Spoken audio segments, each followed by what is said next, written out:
गान आहे, भारताची शान आहे, तिरंगा आमचा प्राण आहे, तिरंगा आमचा प्राण आहे।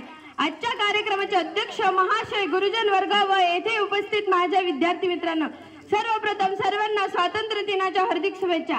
आज 15 ऑगस्ट 1947 रोजी आपला भारत देश स्वतंत्र झाला। आज आपल्या भारताचा 78वा स्वातंत्र्य दिवस। इंग्रजांच्या गुलामीतून राज्यातून आपल्या भारताला स्वातंत्र्य मिळाले। अखेर भारतवासियांच्या इच्छाशक्तीने आणि कृतीने इंग्रजांना देशाच्या बाहेर हकलून लावले।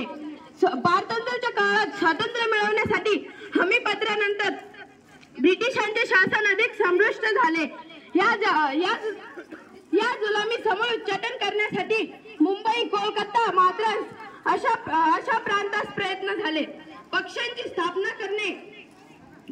स्थापना करणे, वृत्तपत्रांद्वारे शासनावर टीका केली जात होती। सरकारविरुद्ध बोलल्यामुळे अनेक जणांना कारागृहात जावे लागले, तरी त्यांनी आपले कार्य चालूच ठेवले आणि म्हणून आज आपण स्वातंत्र्य आणि आनंदात आहोत। प्रणाम त्या वीरांना ज्यांच्यामुळे हा दिवस पाहिला, प्रणाम त्या वीरांना ज्यांच्यामुळे हा दिवस पाहिला। आई ती भाग्यशाली जिच्या पोटी जन्मलेल्या वीरांमुळे हा भारत देश अखंड राहिला, हा भारत देश अखंड राहिला। मित्रांनो, तरीही आज आपल्या देशात अस्वच्छता, भ्रष्टाचार, अत्याचार अशा परिस्थिती आहे। या परिस्थितीला मिळून सर्वांनी मात केला पाहिजे आणि आपल्या भारतात पुन्हा एकदा अनुकूल असा बदल घडून आणायला पाहिजे। धन्यवाद। जय हिंद, जय भारत।